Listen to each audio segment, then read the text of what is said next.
InsyaAllah untuk memberkati kuliah kita pada malam ini, marilah bersama-sama kita memulakan ianya dengan Ummul Kitab Al-Fatihah.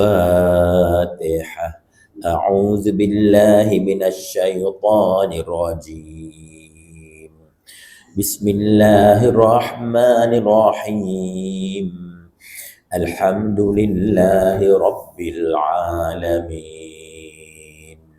الرحمن الرحيم مالك يوم الدين إياك نعبد وإياك نستعين اهدنا الصراط المستقيم صراط الذين أنعمت عليهم غير المغضوب عليهم ولا الضالين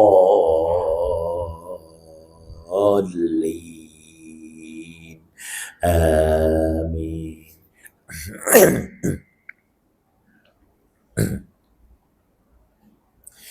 أعوذ بالله من الشيطان الرجيم. بسم الله الرحمن الرحيم. إن الحمد لله نحمده ونستعينه ونستغفره ونعوذ بالله من شرور أنفسنا ومن سيئات أعمالنا من يهده الله فلا مضل له ومن يضلل فلن تجد له وليا مرشدا. أشهد أن لا إله إلا الله وحده لا شريك له وأشهد أن محمدا عبده ورسوله. سبحانك لا علم لنا إلا ما علمتنا innaka antal alimul hakim. Rabbi shrah li sadri wa yassir li amri wahlul 'uqdatam min lisani yafqahu qawli. Amma ba'd. Harus ditanam semangat muhibbah agar ukhuwah menjadi kukuh.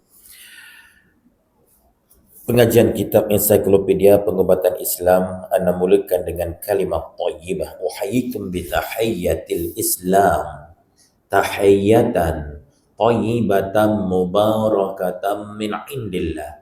Assalamu alaikum warahmatullahi wabarakatuh.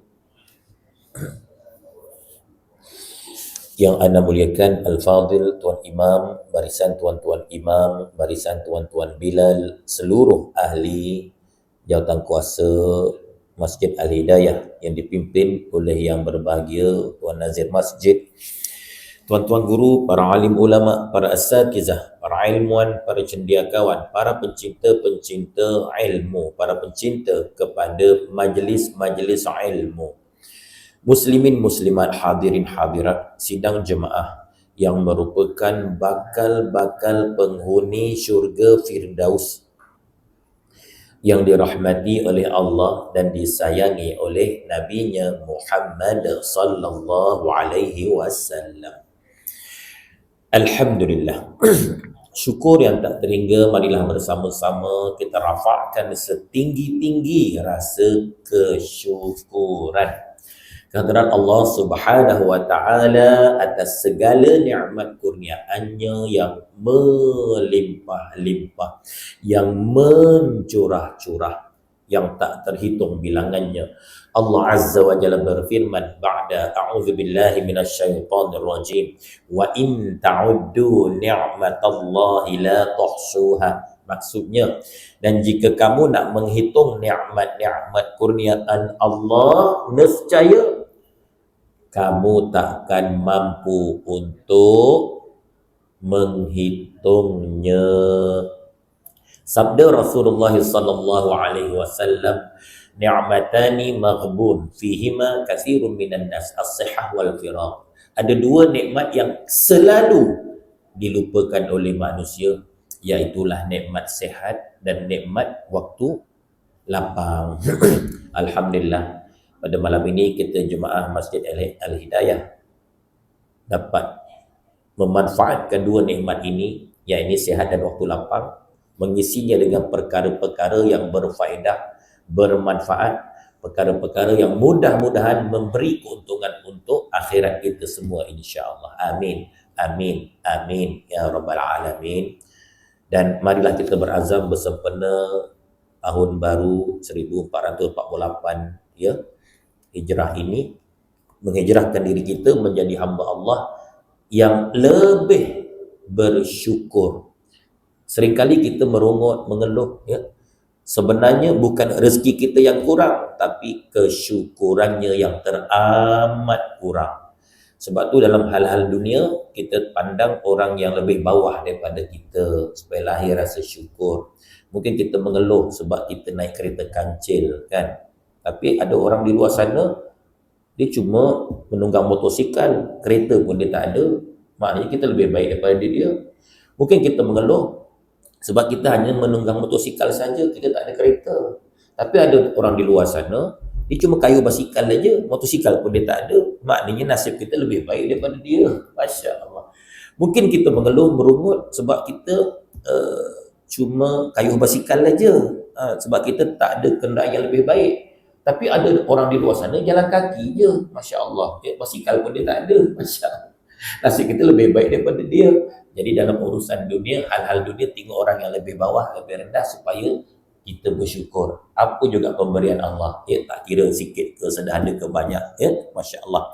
Namun dalam hal-hal akhirat, hal-hal ibadah, ya, hal-hal agama, kita tengok orang yang lebih tinggi, ya, yang lebih baik ibadahnya berbanding dengan kita, ya.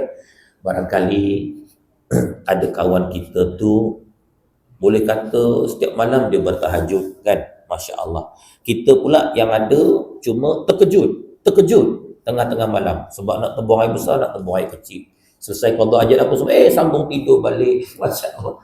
Apa kesalahannya selesai qada hajat semua, ambil wudu, kita buatlah paling kurang solat sunat tahajud 2 rakaat. Lepas tu sambung tidur balik kan. Mungkin ada kawan di kalangan jemaah kita hari-hari baca Quran, hari-hari baca Quran, dia tak lepas, tak tinggal baca Quran. Sedangkan kita ni, bak kata orang jauh api dari panggang, nak sentuh pun payah. Agaknya bulan Ramadan je lah pun kalau sentuh kan, Masya Allah. Jadi mudah-mudahan itu menjadi motivasi supaya kita pun akan gairah untuk nak menjadi seperti dia. Dulu mungkin Ustaz pernah cerita, Ustaz selesai saja kuliah dekat Surau Sakinah, Puang. Lepas solat Isyak ada jamuan ringan. Seorang jemaah jumpa Ustaz. Dia tanya, Ustaz duduk kampung Sejangkang ya? Ustaz pun kata, dulu kampung Sejangkang, sekarang dah pindah kampung Bukit Kerayung. Ustaz, dulu saya ada kawan baik, ya, orang Sejangkang. Kalau tak salah Ustaz, namanya Mahdi. Ya. Baik sangat Ustaz. Kami pernah kerja sama tempat, tak silap TNB ke apa. Bukan tu saja Ustaz, kami pernah duduk serumah. Masya Allah kan. Ustaz nak tahu, dia punya ending kematiannya sangat indah. Macam mana tu? Dia Ustaz, dia meninggal hari Jumaat dan disolat jenazahkan sebaik saja jemaah selesai solat Jumaat. Nak bagi tahu ramai betul, ya. Macam solat Jumaat tu yang solatkan jenazah beliau. Ustaz tanya lagi, apa amalan arwah masa hidup? Ustaz, saya betul-betul mengenali arwah sebab saya pernah serumah dengan dia. Saya kenal sangat arwah ni Ustaz. Sepanjang pemerhatian saya, dalam satu hari walau sibuk macam mana sekalipun, kadang-kadang tempat kerjanya call, majikan call minta duty tambahan ataupun overtime atau apa jugalah, ekstra kerja. Macam mana sibuk pun beliau Ustaz, dia mesti sempatkan dirinya untuk membaca Al-Quranul Karim. Walaupun hanya 1 helai sehari. Masya Allah. Dan tiadalah hari-harinya berlalu dalam kehidupannya melainkan dia mesti membaca Al-Quran. Subhanallah ya. Mungkin kecintaan beliau terhadap Al-Quran tadi menjadi sebab ya Allah muliakan kematian dia tadi ya, meninggal hari Jumaat.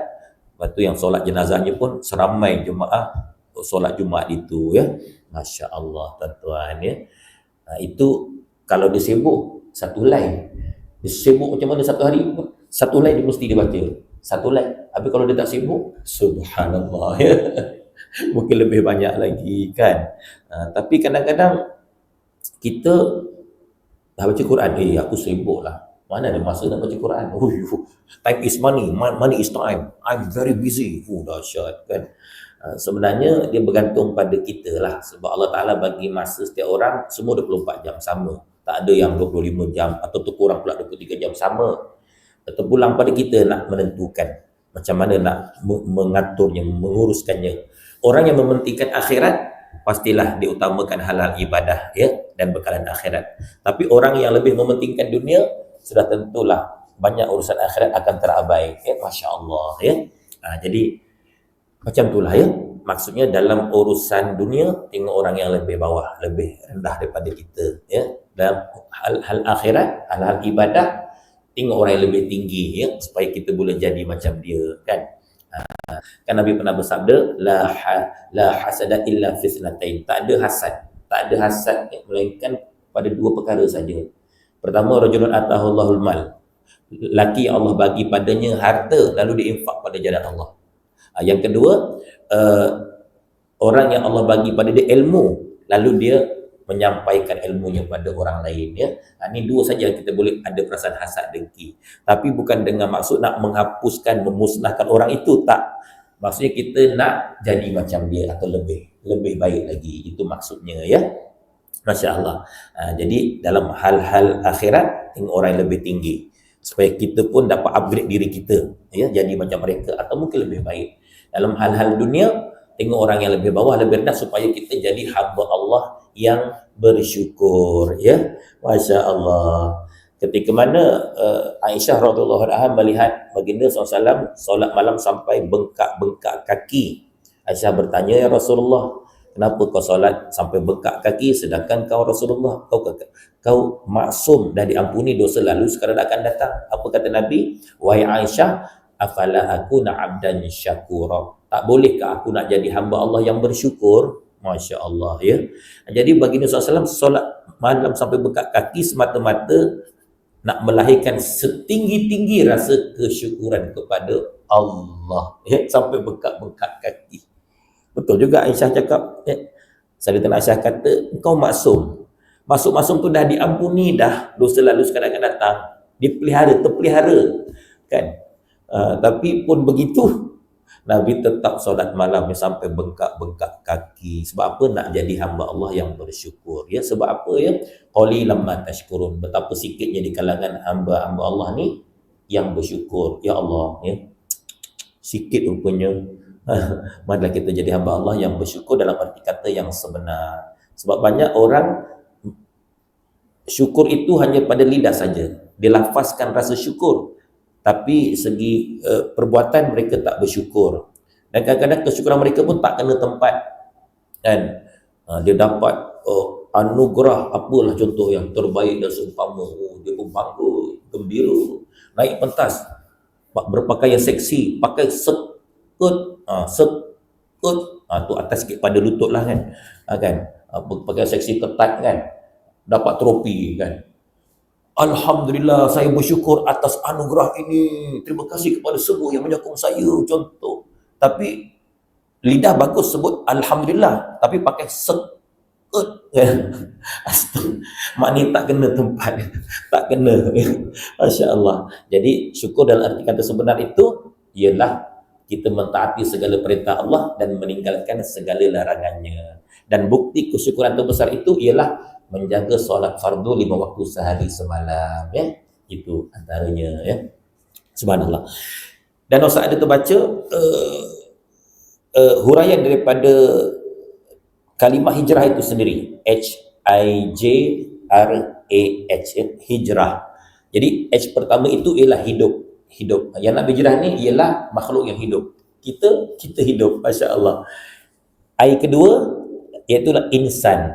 Yang nak berhijrah ni mestilah insan, bukan makhluk selain daripada insan. Masya-Allah. H-I-J. J itu jasad ataupun jasbani ya. Maknanya tubuh badan yang Allah pinjamkan ini sebagai satu bentuk amanah yang mesti kita jaga ya. Al-wiqayah khairun minal ilaj. Mencegah lebih baik daripada merawat kan.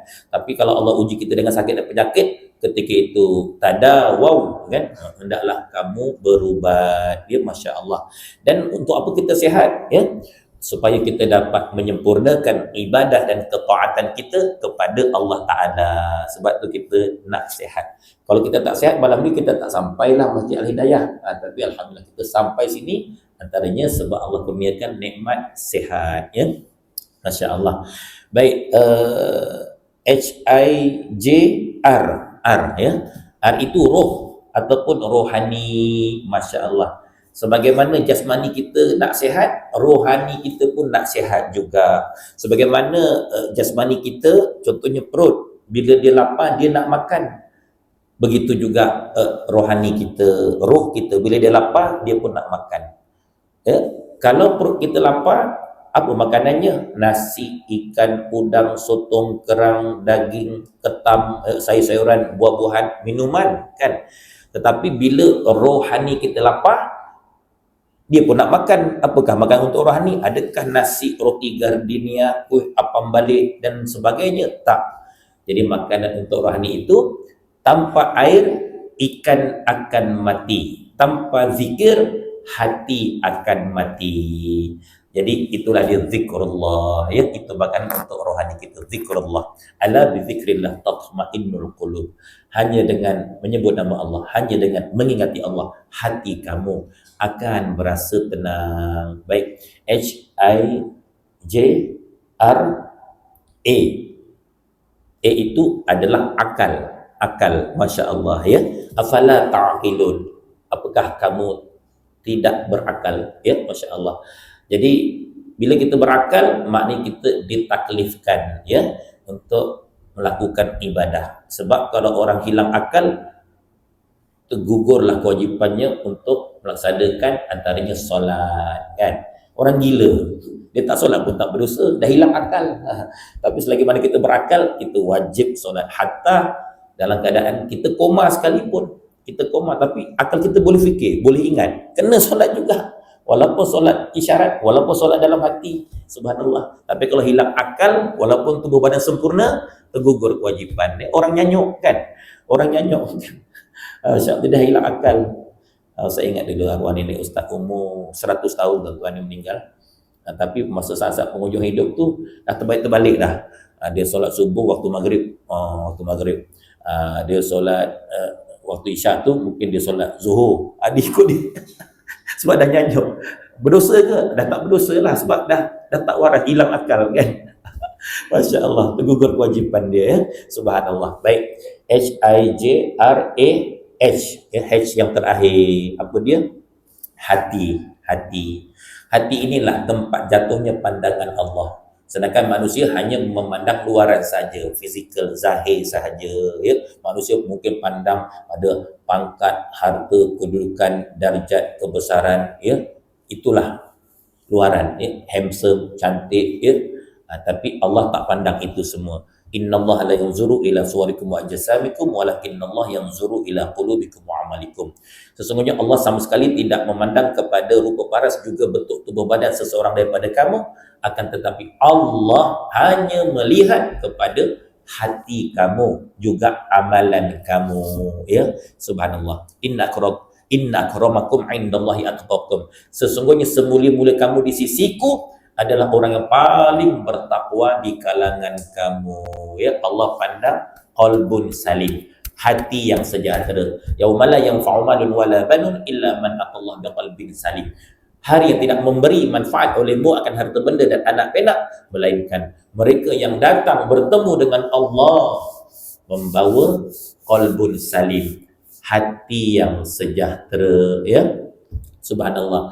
Hati yang sejahtera itu yang macam mana? Hati yang dipenuhi dengan nilai iman dan juga takwa ya. Innal muttaqina fi jannati wa na'im. Sesungguhnya orang-orang bertakwa akan dimasukkan ke dalam syurga yang penuh dengan segala macam kenikmatan ya. Subhanallah. Itulah rumusan daripada ejaan hijrah itu sendiri. HIJRAH ya. H hidup, I insan, J jasad ataupun jasmani, R itu roh ataupun rohani, A akal, H iaitulah hati ya. Subhanallah. Baik, malam ni kita sambung sikit pengajian berkaitan dengan hakikat jin. Bulan lepas kita telah berbicara tentang keberadaan jin atau kewujudan jin berdasarkan dalil-dalil daripada Al-Quranul Karim. Malam ni kita berpindah pula kepada tajuk kecil, berita tentang jin dalam hadis Nabi Muhammad sallallahu alaihi wasallam, ya. Dari Aisyah radhiyallahu anha, dia berkata Rasulullah sallallahu alaihi wasallam bersabda, khuliqat al-malaikah min nur wa khilqal jan min marijim min nar wa khuliqa Adam mimma wusifa lakum. Malaikat diciptakan dari cahaya, jin diciptakan dari nyala api, dan Adam diciptakan dari apa yang telah disebutkan sifatnya untuk kalian. Hadis riwayat Muslim, ya. Jadi subhanallah, ya, malaikat itu diciptakan daripada nur cahaya. Ya. Jin pula diciptakan daripada nar api. Sikit je beza. Nun waw ra, nur tu cahaya. Kalau nun alif ra, huruf waw tu tukar pada alif saja, dia jadi api. Kalau nur cahaya, nar api. Jadi malaikat diciptakan daripada cahaya, jin pula diciptakan daripada api. Api yang macam mana ni? Iaitulah marijim min nar. Marijim min nar itu ialah ekor api. Kalau kita nyalakan lilin atau pelita, ada api. Dia bukan api yang hakikat api tu. Api, ujung tu dia ada macam fata morgana. Atas sikit tu baru keluar asap. Jadi yang marij min nar, marij itu yang macam fata morgana. Itu maksudnya ekor api tadi, marij min nar, ya. Itulah penciptaan jin, ya. Dan manusia pula, Nabi Adam diciptakan daripada tanah, wa Adam min turab. Dari Abu Sa'id Al-Khudri, dia berkata Rasulullah sallallahu alaihi wasallam bersabda kepadaku, inni araka tuhibbul ghanam wal badiyata fa idza kunta fi ghanamika aw badiyatika fa adzanta lis-salati farfa sawtaka bin nida'i fa innahu la yasma' mada sautil muadzin jinnun wala insun wala syai'un illa syahidalahu yaumal qiyamah. Sesungguhnya aku melihatmu menyukai kambing dan padang gembalaan. Apabila kamu sedang berada bersama kambing-kambingmu di padang gembalaanmu, lalu kamu hendak mengumandangkan azan untuk solat, maka keraskanlah suaramu itu, kerana tidaklah jin, manusia atau makhluk lainnya yang mendengar suara azan itu kecuali akan bersaksi untuk dia, yakni yang meneriakkan azan pada hari kiamat nanti. Hadis riwayat Al-Bukhari, An-Nasa'i dan selain keduanya. Maksudnya apa? Jin itu benar-benar wujud, ya. Berdasarkan hadis ni, bila muazzin itu melaungkan azan, melantulkan azan, maka akan diperdengarkan kepada manusia, jin dan makhluk selainnya. Sebab apa? Mereka ni semua akan menjadi saksi di hari akhirat, ya, tentang apa yang kita lakukan tadi, ya, azan tersebut. Dan sebenarnya pahala mengumandangkan azan ini sangat besar, tuan-tuan, ya. Sangat besar. Bayangkanlah, apabila dilantulkan saja azan, contoh di Masjid Al-Hidayah, maka berapa ramai makhluk Allah yang mendengar azan tadi. Sebanyak mana makhluk yang mendengar itu, sebanyak itulah pahala yang kita akan peroleh, ya. InsyaAllah, subhanallah. Sebab tu bila dengar azan tu, kita kena hormati, ya, jawab sebagaimana yang muazzin sebut. Kecuali hayal as-salah, masa tu kita sebut la haula la quwata illa billah. Begitu juga hayal al-falah, ya. Yang lain tu sama, ya. Subhanallah, sebagaimana yang muazzin sebut. Kalau adalah masjid ataupun surau, mungkin kebetulan bila yang bertugas tu mungkin keuzuran tak dapat hadir dan sebagainya, jangan sampai sunyi daripada azan bila dah masuk waktu. Sesiapa juga ambil tanggungjawab itu. Bukanlah mesti yang dilantik saja sebagai Bilal azan. Sesiapa juga ambil peluang. Sebab pahalanya sangat besar. Dan itu adalah syiar Islam. Syiar Islam. Ambil peluang azan. Andai katalah ada jatah puasa ke, Bilal ke, orang yang ditugaskan untuk azan tu tak dapat hadir lah atas sebab-sebab tertentu. Tak apa, jangan sampai sunyi daripada azan ya qaryah tersebut. Subhanallah.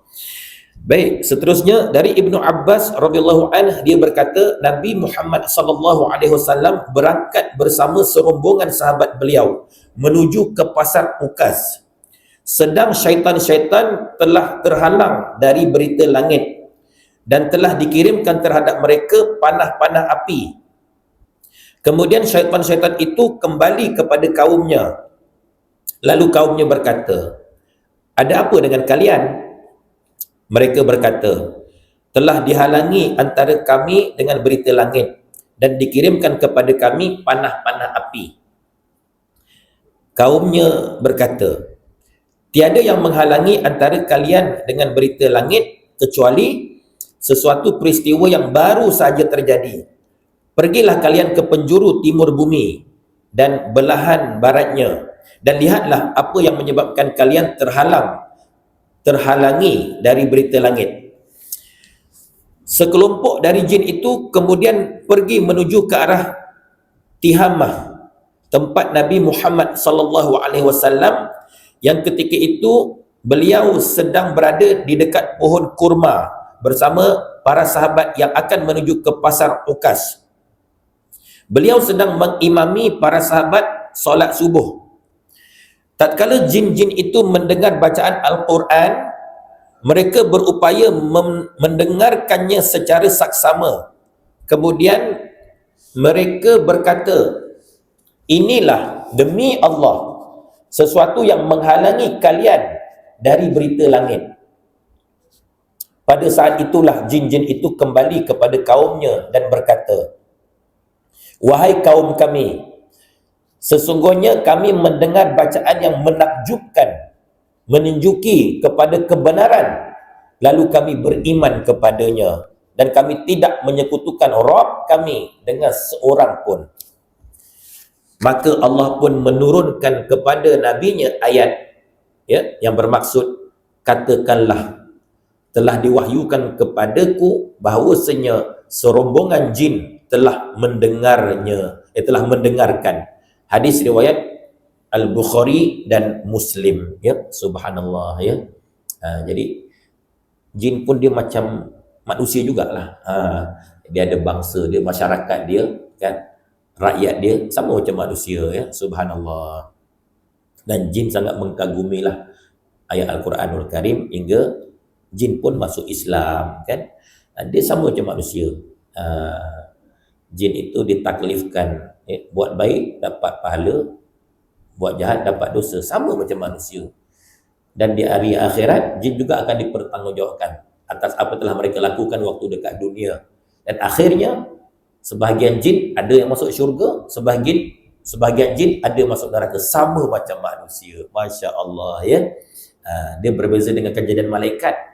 Malaikat diciptakan untuk taat aja, tak ada satu pun yang ingkar ya.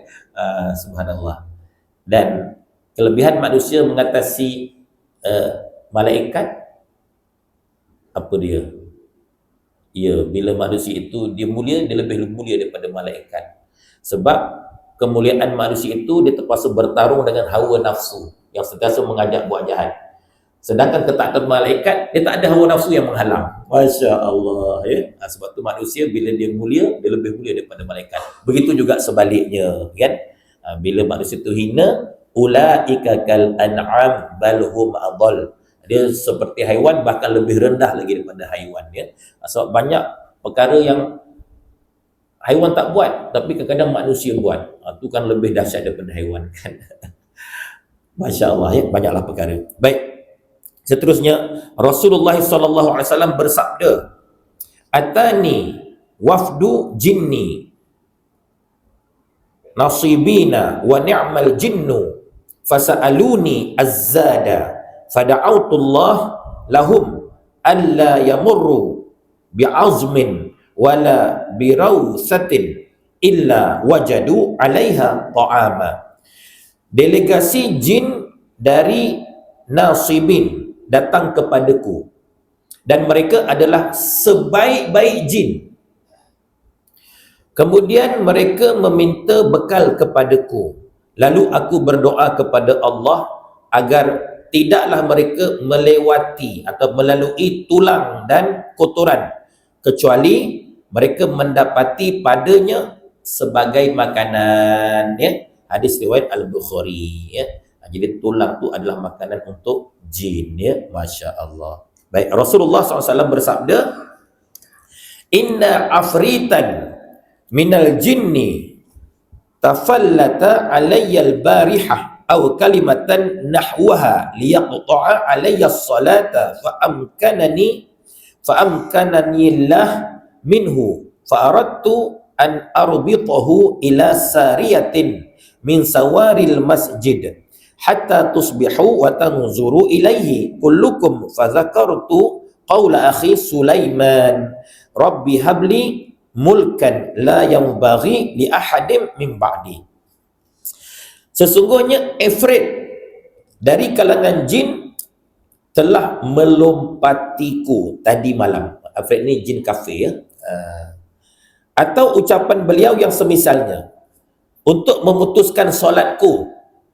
Lalu Allah memberiku kemampuan untuk mengalahkannya. Aku ingin mengikatnya di salah satu tiang masjid agar ketika kalian memasuki masjid di waktu pagi, kalian semua dapat melihatnya. Tetapi aku ingat ucapan saudaraku Sulaiman, Nabi Sulaiman alaihissalam. Wahai pemeliharaku, kurniakanlah kepadaku kerajaan yang tidak layak bagi seorang pun sesudahku. Hadis riwayat Al-Bukhari. Jadi bila Nabi Muhammad teringat kata-kata Nabi Sulaiman ni, jadi Nabi Muhammad tak melakukannya lah. Kalau tak dah kena ikat dah jin tu kat tiang masjid, sahabat-sahabat Nabi pun dapat tengok. Tapi teringat ayat ini kan, yang mana Nabi Sulaiman kata apa? Wahai pemeliharaku, kurniakanlah kepadaku kerajaan yang tidak layak bagi seorang pun sesudahku. Sebab kerajaan Nabi Allah Sulaiman ni, dia bukan menguasai manusia saja, bahkan dia menguasai jin, boleh diarah jin, dia diperintahkan jin, jin patuh pula tu kan. Masya Allah. Bahkan dia menguasai haiwan, tahu bahasa haiwan, bahasa semut dan sebagainya, burung dan sebagainya. Masya Allah. Dan juga boleh menguasai angin, angin, ya. Masya Allah. Hebat, ya, Nabi Allah Sulaiman alaihissalam, ya. Dia boleh perintah manusia. Itu biasa, itu biasa. Tapi yang dahsyat boleh perintah jin, diarahkan jin, dikerahkan jin. Subhanallah, ya. Subhanallah. Itu kehebatannya lah, ya. Begitu juga dengan haiwan-haiwan. Baik. Okey, ni Ustaz bacakan hadis ni nak menunjukkan jin itu benar-benar wujud kan. Sebab ada orang tak percayalah benda-benda jin ni dan sebagainya kan. Kita orang Islam, orang beriman memanglah percaya kan. Allazina yu'minuna bil ghaib, itulah orang-orang beriman dengan perkara-perkara yang ghaib, ya. Ghaib. Jadi jin ini benda yang ghaib, yang tersembunyi, yang terlindung. Sebab itu kalau pecahan daripada kalimah jin dalam bahasa Arab, contohnya janin, asalnya jin. Janin itu benda terlindung di sebalik rahim ibu tadi kan, tak nampak kan. Apalagi jannah pun asal perkataan jim nun juga. Jannah tu syurga, pembalasan orang beriman di hari akhirat pun tak nampak juga dekat dunia kan, syurga. Apa lagi? Junnah, asyamul junnah, puasa itu perisai. Maksudnya bukan perisai berperang tu yang tang tahan pedang kan, tepis apa senjata pihak musuh. Itu perisai yang nampak dengan mata. Puasa ni junnah, perisai atau benteng diri daripada terjebak perkara dosa dan maksiat. Jadi dia tak nampaklah perisai tu, junnah tu. Asal kalimah junnah pun jim juga, jin kan. Apa lagi? Majnun, orang gila. Asal pun jinnun juga, jadi majnun. Maksudnya orang gila dia terhijab dia punya akal dia daripada nampak alam nyata kan, alam zahir. Dia dengan alam dia, Masya Allah, ya. Jadi dan jin itu sendiri memang benar-benar wujud, cuma dia di alam yang satu lagi, ya, alam ghaib. Baik.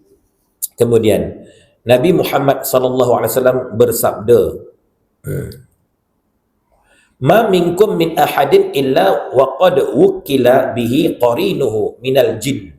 Qalu wa iyyaka ya Rasulullah. Qala wa iyyaya illa anna Allah a'anani alaihi fa aslama fala ya'muruni illa bi khair. Tiada seorang pun dari kalian kecuali didampingi oleh temannya dari kalangan jin, ya. Disebut qarin, ya, qarin, ya. Para sahabat bertanya, engkau juga begitu wahai Rasulullah?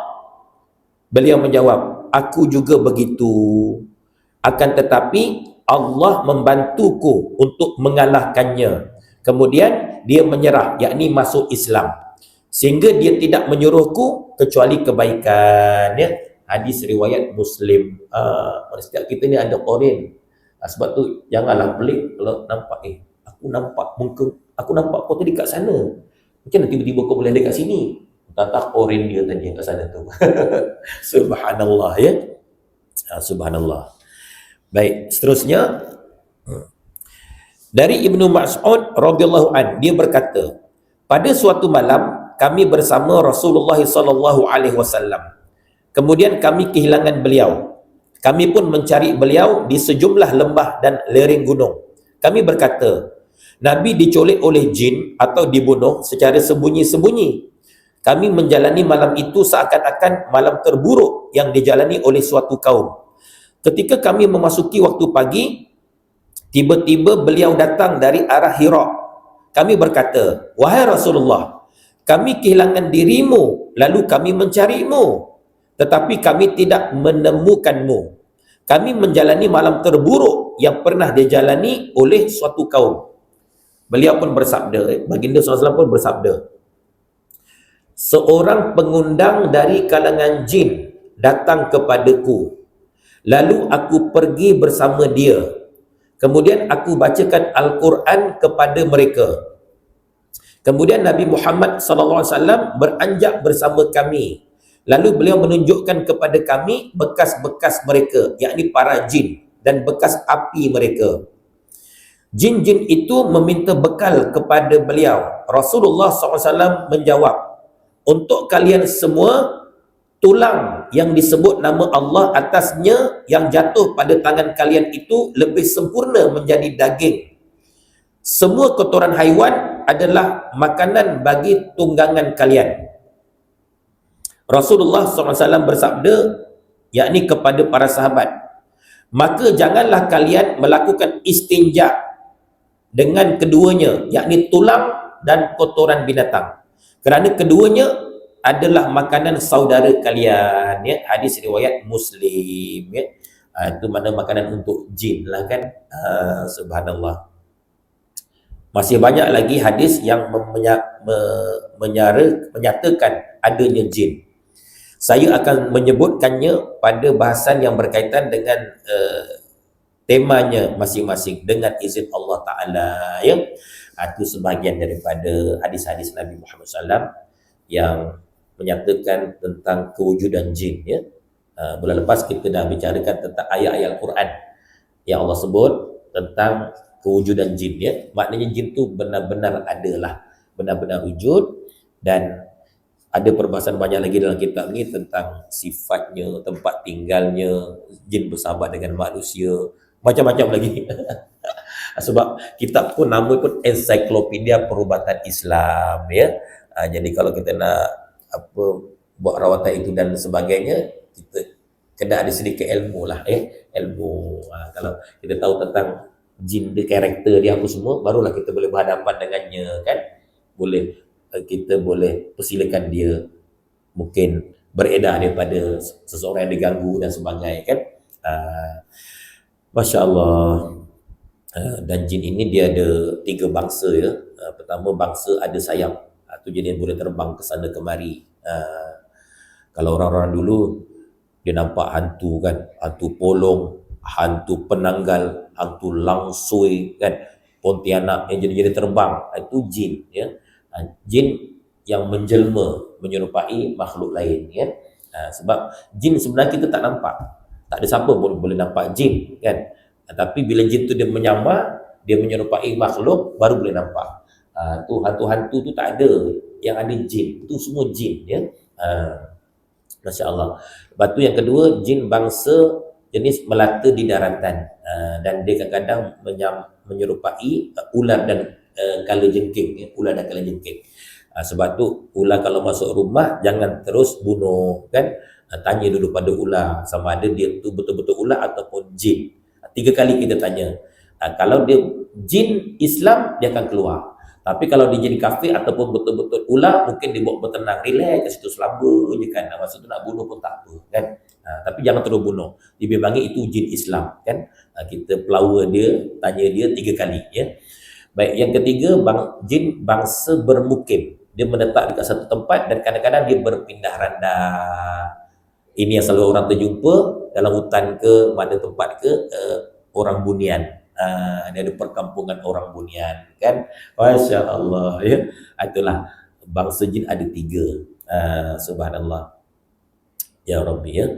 Jadi Ustaz kira setakat ni sajalah untuk perkongsian kita pada malam ini ya. Mudah-mudahan kita dapat manfaat daripadanya, tak banyak sikit, tak sikit banyak kan. Masya Allah. Dan terus kita perbarui azam kita. Fa idza azamta fatawakkal 'ala Allah. Maka apabila kamu berazam, hendaklah kamu bertawakal kepada Allah Ta'ala. Kita hijrahkan diri kita menjadi insan yang lebih baik berbanding dengan tahun-tahun yang telah berlalu ya. Perbanyakkan lagi amal kita, kerana bila umur kita sebagai contoh masuk 67 tahun, nampaknya macam semakin panjang, tapi hakikatnya umur kita semakin pendek. Kita semakin menghampiri kematian. Dunia kata pergi, kubur kata mari ya. Masya Allah ya. Allahu Akbar. Itu muhasabah terbaiklah ya. Dah azan ke belum? Dah azan. Baik. Azan. Masya Allah, minta maaf Ustaz, tak tak bunyi. Okey, kita berhenti seketika. Kita tutup dengan tasbih kifarah dan surah Al-Asr. Subhanakallahumma bihamdika asyhadu an la ilaha illa anta astaghfiruka wa atubu ilaik. Bismillahirrahmanirrahim. Wal 'asr innal insana lafi khusr illa alladhina amanu wa 'amilus solihat wa tawassaw bil haqq wa tawassaw bis sabr. Wa billahi taufiq wal hidayah. Assalamualaikum warahmatullahi wabarakatuh.